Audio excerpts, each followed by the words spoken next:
Je vais pas vous le cacher, en ce moment, de mon côté, et si ce n'est pas le cas pour vous, bah, tant mieux, très franchement, je suis très content pour vous, mais pour moi, c'est un petit peu difficile. C'est compliqué d'être fan du MCU, c'est compliqué d'être fan de Marvel.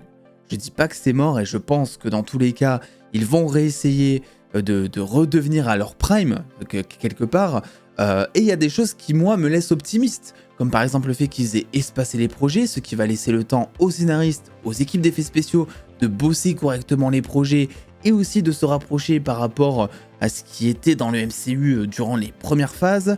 Je pense aussi que la tendance un petit peu gaguesque, je vais appeler ça comme ça, le fait de mettre plein d'humour dans les films, commence un petit peu à tirer sur la corde. Je pense que maintenant les gens en général en ont un petit peu marre. Et c'est vrai que ces derniers temps, Marvel, c'était un petit peu drôle, coloré, etc.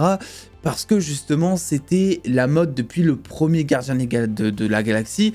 C'est vrai que la tendance était à ce genre de film. À côté, tu avais DC qui essayait de faire du BVS, du Man of Steel un peu plus sérieux et qui fonctionnait moins, par exemple. Et là, j'ai l'impression qu'on arrive au bout de cette tendance, ce qui me laisse penser que si Marvel Studios veut continuer, veut fonctionner encore et veut faire des chiffres aberrants sur du box-office, eh bien il va falloir changer ce ton-là, justement.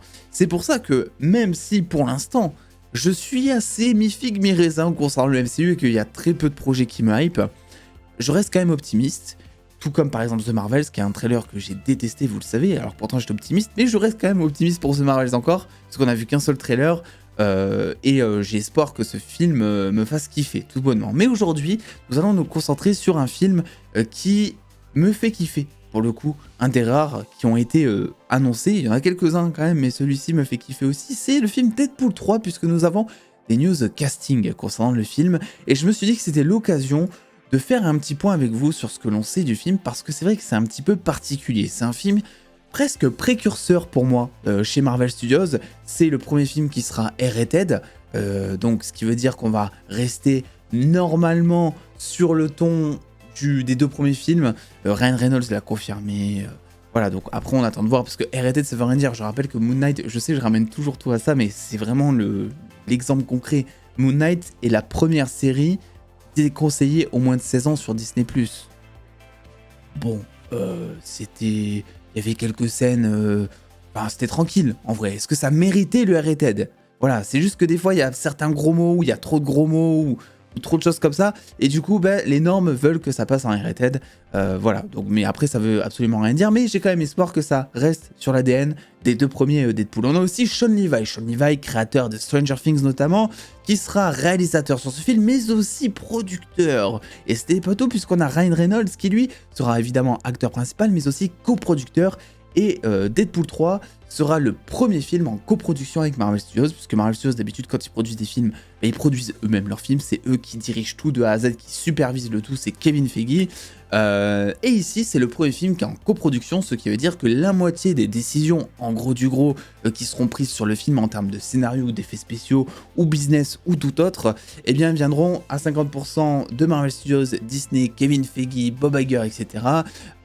Et aussi de Ryan Reynolds, donc avec sa société de production, et ça c'est trop cool, parce que vu que c'est le Deadpool 3, enfin Deadpool en général c'est le petit bébé de Ryan Reynolds, le mec il a lutté sur les réseaux sociaux pendant des années du côté de la Fox avant de faire leak, voilà, parce que l'extrait a leaké, mais on sait tous que c'est Ryan Reynolds au final qui a fait leak, c'était un test footage, c'était, je sais pas comment dire en français, mais je sais plus comment on dit en français, mais un test footage quoi, pour Deadpool 1, et là ça a explosé Twitter, les fans ont demandé, donc le mec est derrière le projet, il veut pas qu'on y touche, il a son ADN, il veut son truc, et je pense que c'est aussi pour ça qu'il a réussi à être en coproduction sur Deadpool 3, tout bonnement parce qu'en gros il est arrivé chez Marvel, il a dit vous voyez mon film Deadpool 1 qui a très peu de budget et qui a fait énormément de box-office, qui est rentable de ouf pour une entreprise, et bien si vous le voulez, eh bien il va me falloir en tant que coproducteur, parce que moi aussi je veux prendre la moitié des décisions.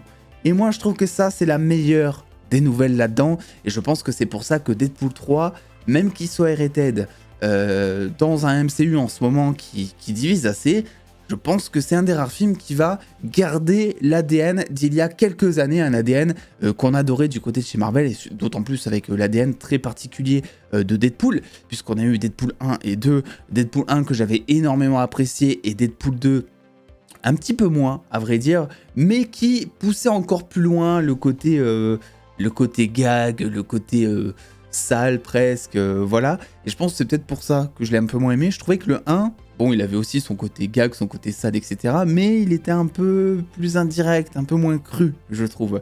Le Deadpool 2, c'est plus le Deadpool de Bigard, quoi, tu vois. Donc voilà. C'est aussi pour moi le film Deadpool 3 qui va parler pour la première fois vraiment du multivers. Alors, à toute proportion gardée, mais c'est vrai que jusque-là, on a un truc qui existe qui s'appelle le multivers. On a plein de variants, plein de mondes parallèles qui existent potentiellement, etc. Mais on n'en a jamais énormément profité. On a eu Spider-Man No Way Home, avec uniquement 3 Spider-Man, enfin 3 variants, enfin 2 variants qui arrivaient dans le monde de Spidey, plus les méchants, etc. Mais on n'a pas vraiment découvert d'autres mondes à côté. Le seul qui a un tout petit peu profité de ça, c'est Doctor Strange Multiverse of Madness, qui, vite fait, tu le vois à un moment, il traverse plein de mondes différents, etc. Et voilà, c'est sur cet aspect-là que je veux dire que, même s'il y a eu Loki, etc., je pense que Deadpool 3 a un potentiel d'utilisation du multivers qui peut être ultra intéressant et ultra ambitieux. Je pense que ça peut être le premier film à utiliser pleinement le concept de multivers, puisque d'autant plus, je rappelle qu'il y a sous d'énormes rumeurs le fait que Miss Minute sera dans le film, donc un personnage de Loki, mais aussi Mobius. Donc par définition que le TVA sera dans Deadpool 3, ce qui par théorie maintenant voudrait dire que Deadpool va très certainement voyager entre plusieurs univers, on va en parler plus tard dans la vidéo, et qu'en fait Mobius va détecter ça, le TVA va détecter ça, il y a un variant qui se trouve pas au bon endroit au bon moment, et bien on va essayer d'aller l'arrêter, et après des péripéties, etc. Moi je pense que c'est comme ça que qu'ils vont tous se rencontrer. Voilà. On sait aussi que dans les comics, et ça c'est pour le côté gag, mais aussi en jeu, Deadpool tue les héros Marvel, parce que juste il en a ras le cul, il tue tout le monde. Et pour moi c'est un truc ça, qui est possible. C'est quelque chose qui est possible dans Deadpool 3, c'est quelque chose que l'on peut avoir, puisqu'on a appris de manière officielle que Stéphane Capicic, si je le dis bien, qui a d'ailleurs un très beau nom de Pokémon, moi je trouve avec le respect que je lui dois, sera de retour en tant que Colossus, mais aussi que Morena Baccarin, je ne sais pas, qui joue Vanessa dans Deadpool 1 et 2, sera de retour. Donc pour le coup, je pense pas que Vanessa va claquer. Hein, ça serait un peu con de tuer l'amour de sa vie, hein, comme dans les films. Et par contre, Colossus, tu te dis peut-être qu'il va en avoir marre, peut-être qu'il va le tuer, peut-être qu'il va tuer certains X-Men par exemple. Peut-être qu'il va aller sur une autre terre et qu'il va tuer d'autres Avengers aussi, c'est totalement possible. Moi je vois vraiment Deadpool comme vraiment le pont et la possibilité d'unir plusieurs héros, mais aussi de montrer l'ampleur de ce qu'est le multivers, si vous voulez.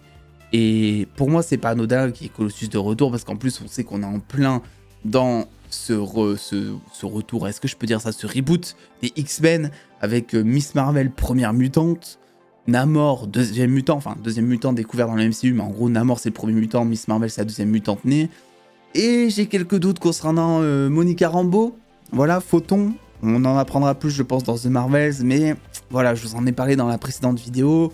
Pour moi je pense qu'il y a moyen qu'elle soit mutante, et que son gène X ait été activé au moment où elle a traversé la zone X de Wanda dans WandaVision, justement. Donc là, t'as Colossus, donc ça veut dire qu'ils sont en train de ramener plein de mutants à droite à gauche, t'as Deadpool, donc pour moi, c'est pour ça que Deadpool 3 va être intéressant. En termes de ton, d'intérêt, c'est pour moi un film qui va rester dans l'ADN des deux premiers, qui va réussir malgré un cahier des charges énorme du côté de chez Disney, et le fait qu'on essaie d'édulcorer pas mal de choses dans le MCU récemment. Pour moi, c'est ce premier point qui est ultra important. Et ensuite, c'est parce que, d'un point de vue scénaristique, il y a plein de choses à faire avec Deadpool 3. Alors, je pourrais pas vous donner une ligne directrice de ce qui va se passer, contrairement peut-être à d'autres vidéos de théorie ou autres. Je vous dis oui, alors il va se passer ça, il va affronter tel méchant, ce méchant va se retourner, etc. C'est vrai que Deadpool, c'est tellement un personnage qui est en roue libre que c'est très compliqué, pour l'instant, en tout cas avec les faibles infos que l'on a aussi, de théoriser là-dessus. Mais par contre, on sait qu'il y a Hal qui sera de retour, donc personnage iconique, ça c'est officiel également, et aussi Emma Corrin, donc une actrice qui est connue notamment pour la série The Crown, qui jouera l'antagoniste principal de ce film.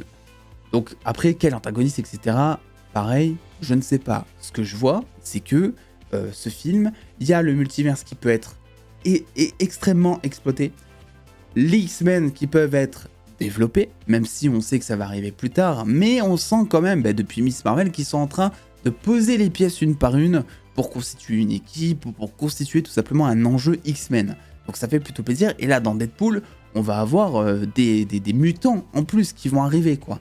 Là c'était vraiment au compte-gouttes, et j'ai l'impression qu'on commence un petit peu à accélérer le processus. On a tout le multivers, franchement, moi si je vois une scène comme ça, avec plein de variantes de Deadpool, mais est-ce que vous imaginez le potentiel de gag qu'il y a à faire en ayant vu les 2 premiers Deadpool? Est-ce que vous imaginez le potentiel de variants totalement what the fuck que peut nous servir Ryan Reynolds, et à quel point il peut s'amuser dans ce film si jamais Marvel Studios décide de mettre plein de variants à droite à gauche dans ce film? Parce qu'en vrai, moi je vous pose la question en commentaire, est-ce que selon vous, Deadpool va avoir des variants dans ce film? C'est une question bête, mais c'est vrai que c'est une question qui est totalement légitime, et moi j'en suis assez persuadé, puisqu'on a, et voilà, enfin, l'arrivée de Hugh Jackman. Hugh Jackman qui sera de retour dans son rôle de Wolverine, et pour moi, parce que la seule chose que l'on sait concernant ce retour, c'est que il s'agira d'une continuité différente de Logan. Voilà, ils l'ont expliqué dans leur courte vidéo, et heureusement, parce que Wolverine meurt dans Logan, quoi, voilà, spoiler alerte, attention, oulala. Donc pour moi, en fait, la chose toute simple qui va se passer avec Wolverine, c'est que juste Deadpool, par exemple, je sais pas, il pète un câble dans son propre monde, j'en sais rien. Il décide de tuer tout le monde, voilà, parce qu'il a plus rien à perdre, il s'amuse, etc. Il est en mode gag. Il se sert de peut-être la technologie de Cable, ou voilà, je ne sais pas, comme je vous dis, c'est Deadpool, pour voyager dans le temps, dans les timelines, dans les univers, je sais pas trop comment ça peut se passer. Et en fait, il va tomber sur un Wolverine d'une autre réalité. Et c'est le moyen le plus simple d'expliquer son retour en soi. C'est pas prise de tête, ça crée pas d'incohérence avec ce qui a été fait dans les précédents films X-Men, que ce soit les films originaux ou ceux qui ont suivi le reboot, parce que en plus il y a énormément d'incohérences déjà. Donc en vrai, la manière la plus simple de ramener Hugh Jackman en tant que Wolverine, c'est juste que ce soit un nouveau variant, quoi, voilà. Et en vrai, ça sera toujours aussi intéressant. Pour moi en tout cas, ça reste du Wolverine, on va pas tomber sur un Wolverine qui fait des blagues, quoi, tu vois. Ou alors qui fait rire, mais de par son côté aigri, quoi, tu vois. Donc voilà, je voulais vous confirmer ces news, faire un point avec vous sur tout ce que l'on sait du film, mais aussi vous dire que l'espoir n'est pas mort, que oui, je peux être aigri par moment, mais à juste titre, de manière totalement légitime, hein, quand il y a quelque chose qui me plaît pas. Voilà, je vous le dis, quand il y a quelque chose qui me plaît, je vous le dis aussi. Il n'y a jamais eu de faux semblants. Je dis pas, ça me fait pas plaisir de parler en mal, par exemple, du trailer de The Marvels, très loin de là même. Mais à côté de ça, je reste quand même assez optimiste pour la suite du MCU. Les projets espacés, les projets comme ça un peu plus hybrides avec des coproductions, ce qui va laisser plus de liberté aux acteurs, aux réalisateurs, que juste dire oui bêtement à un cahier des charges de la même manière que John Watts en soi. Et voilà, il faut pas se le cacher avec les films Spider-Man. Et peut-être ce côté R-rated, voilà, on a Deadpool, il y a Blade qui arrive, là ils ont commencé à incorporer du Werewolf by Night récemment dans un short sur Disney+, donc j'ai quand même de l'espoir. Et j'ai de l'espoir parce que j'aime cet univers et que je ne veux pas juste conclure le fait que ça y est, c'est fini, etc., qu'il n'y a plus aucune solution, que dans 5 ans, les films Marvel, il n'y en aura plus au cinéma parce que ça ne marchera plus, parce que tout le monde les détestera. Je suis très très loin de penser ça, et je pense que même sans parler de Secret Wars ou de Kang Dynasty, qui sont les gros crossovers à arriver, qui vont forcément nous hyper, je pense que même sans ça, Marvel Studios arrivera très prochainement à nous convaincre sur ces projets, ou en tout cas, je l'espère énormément. Donc écoutez, n'hésitez pas à me donner votre ressenti en commentaire, à lâcher le pouce bleu et à vous abonner avec la cloche si ce n'est pas déjà fait. Et en attendant les dos, prenez soin de vous, faites-vous bien kiffer. Des bisous les dos.